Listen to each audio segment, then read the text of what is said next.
y'all can hear me. But today I want to discuss something in regards to One West style Hebrew Israelism called Lashawan Kadash. Lashawan Kadash is an invented version of Hebrew that groups like One Body and Yahushua use.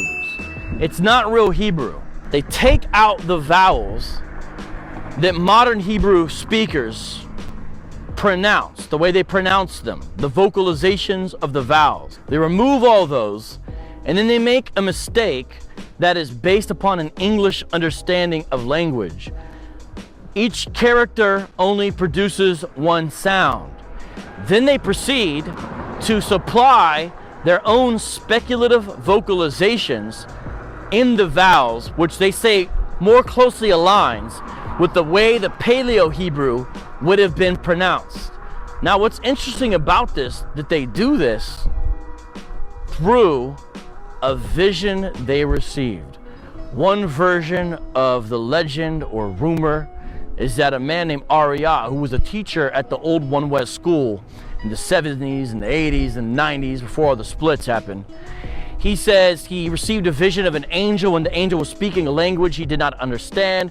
And Ariyah said, "What's that?" He said, "This is the true language of your forefathers." Now that's one version. Another version says that the man who was before Ariyah, named Abba Bivens actually came up with this. Abba told me that he was reading the Tanakh one time, and some man appeared in his kitchen in a gray suit. I want to give all the praises and the honor to Yahweh, Bahashem, Yahushua, Bahashem, Rekha, Hakwadash, and double honors to the apostles and the elders of Great Millstone. Shalom, love, requirements, peace to the elect.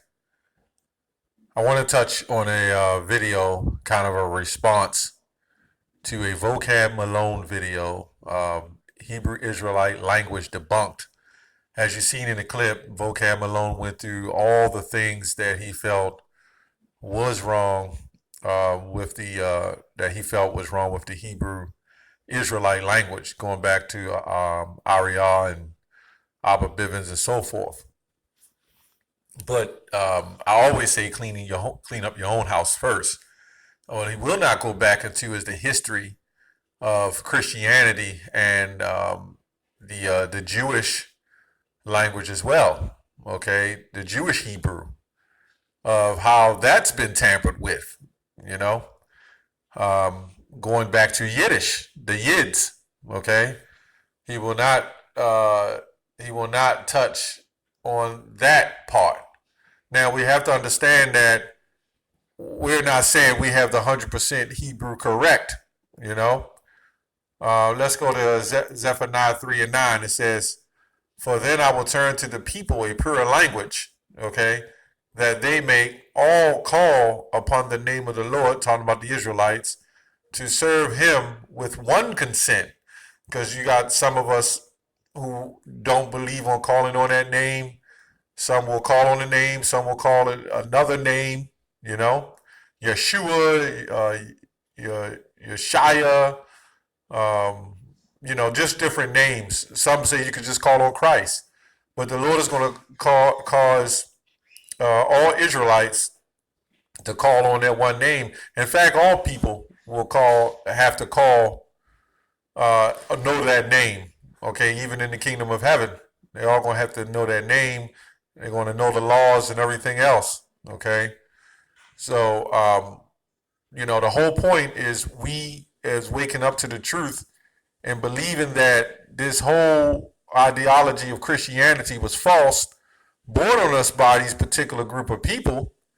And now what we're trying to do is come back to the name or our heritage to the best of our ability. And doing that, you have to cut out the rotten parts.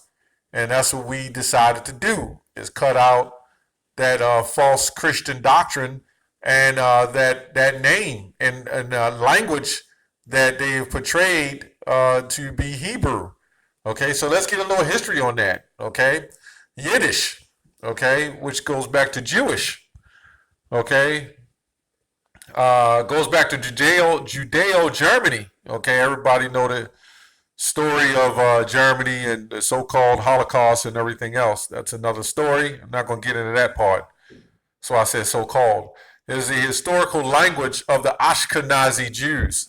It originated during the 9th century. So now in Central Europe. So now what vocab is doing, vocab is really debating the Israelites on a high level. And what he's saying is, he told Apostle Tahar that he's a Jew. Salaka, that he's a Gentile. Meaning, what was he saying? What he was telling the apostles is that we're just Cushites or Hamites or something like that. So that's what he's telling them, okay? And that we're not the real Jews. So the real Jews would be in Israel today. So he's saying, okay? Let's go to 1 Chronicles 17 and verse 9. It says, also I will ordain a place for my people Israel. Okay, that's why Israel is a people before a place. Okay, so the Israelites, when you know the history of the Israelites, they were scattered. They could not all be in one place. The Israelites today would be scattered throughout the globe. Okay, and also I will ordain a place for my people Israel. That proves it right there. He will ordain a place for his people Israel and will plant them, and they shall dwell in their place, okay, and shall be moved no more. Neither shall children of wickedness waste them any more as at the beginning. So the Lord is going to take these Israelites, okay, and put them back in Israel, because if the people are there fitted that prophecy, then nobody would be wasting them, or there would be no more wickedness on the earth. Okay, but that hasn't happened. So this is what's to come. Okay, eventually, when the kingdom is set up on as it is in heaven, on earth as it is in heaven, it will be set up here. Okay, just for that, just so you'll know that. Okay, so let's go back to the Yiddish. Okay, it says. Providing the nascent Ashkenazi community with a high German-based vernacular fused with elements, okay, taken from Hebrew and Aramaic, okay, as well as Slavic languages, as faces of Romance languages. Yiddish is written with fully vocalized version of the Hebrew alphabet. Okay, the earliest surviving references date from the 12th century and call the languages Ashkenaz, language of Ashkenaz, okay, contemporary middle name of the Middle High German, okay. Let me get to the point, try to get to all of this. So really we can see some of the Yiddish Hebrew language is Germanic, German, okay. Modern Yiddish was two major forms, which when you get to the 19th century. Eastern Yiddish is far more common today. It includes Southeastern Ukrainian, Romanian, Middle Eastern, Polish, Galatians, Eastern, Hungarian, and Northeastern Lithuanian, Belarusian dialects. So wait a minute. The Lashawan Kadash, as he's saying, has come from Ariyah, and his a vision came to Ariyah, or whatever the case he says. At the end of the day, the Lashawan Kadash, if it's not 100% Hebrew, is closer to the Hebrew than you see these languages. Okay? Than the Yiddish. Okay? Because when you had a man by the name Kagan Bullen, who was a Khazar, because it really comes from Khazar, okay, who set up the religion in this, around the 700s, around 700 AD, I believe. Okay, and Khazar, when you look at that word, it means Ketzer, okay, which means heretic. When you look it up, I'm not making this up, you know. Khazar name was changed to the Yids, okay, and that's where you get Yiddish, okay, around, when you go to the time around the Byzantine Empire, and they locked in, which was Jake, and they locked in to adopt our heritage. And they couldn't keep it 100%. You know, that's why they put their spin on it, okay? Because you had Edomites who wanted to follow the faith. And that's to the day, because they know that this truth is golden. They know that being a Hebrew Israelite is golden.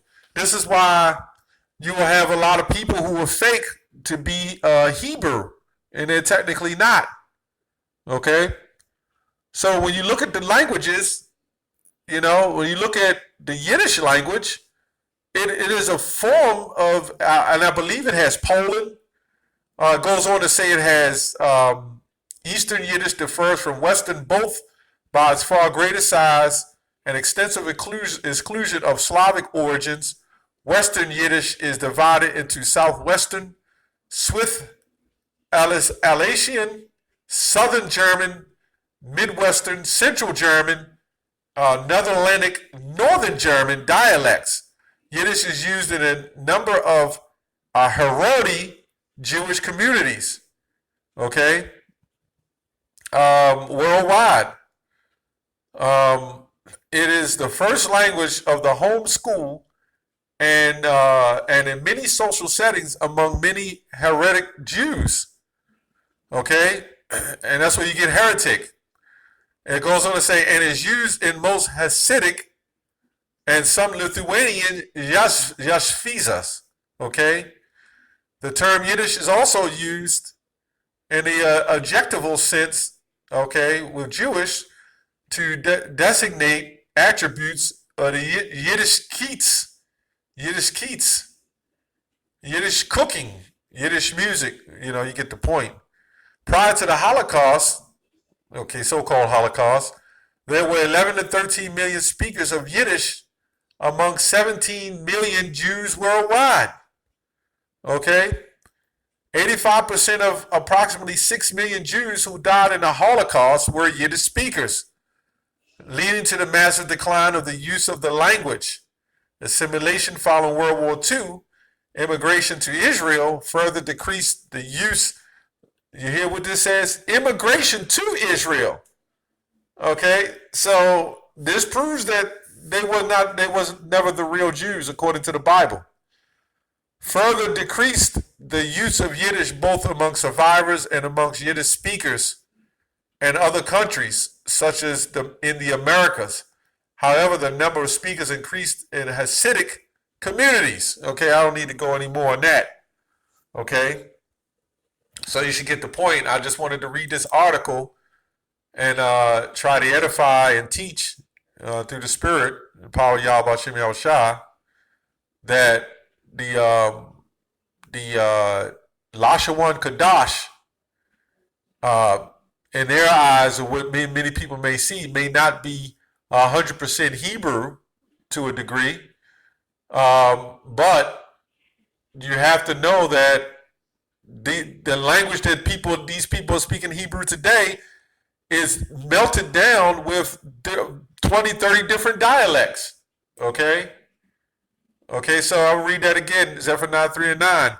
For then I will turn to the people a pure language, that they may all call upon the name of the Lord to serve him with one consent. Okay? That's all I have on that. Shalom.